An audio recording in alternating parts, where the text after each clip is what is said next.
ঘুমটা ভেঙে গেল হঠাৎ। বাইরে কি ঝড় হচ্ছে? দাপাদাপি করছে জানালার পাল্লা দুটো, মাঝে মাঝে বিজলি ঝলকাচ্ছে।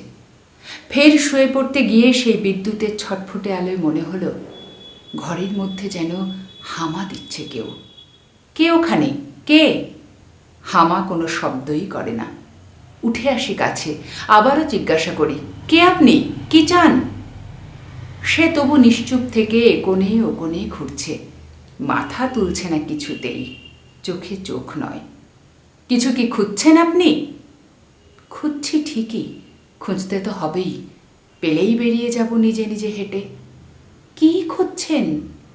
মিহি স্বরে বললেন তিনি, মেরুদণ্ডখানা। সেই মুহূর্তে বিদ্যুৎ ঝলকালো ফের। চমকে উঠে দেখি একা নয়, বহু বহুজন একই খোঁজে হামা দিচ্ছে এ কোণে ও কোণে ঘর জুড়ে।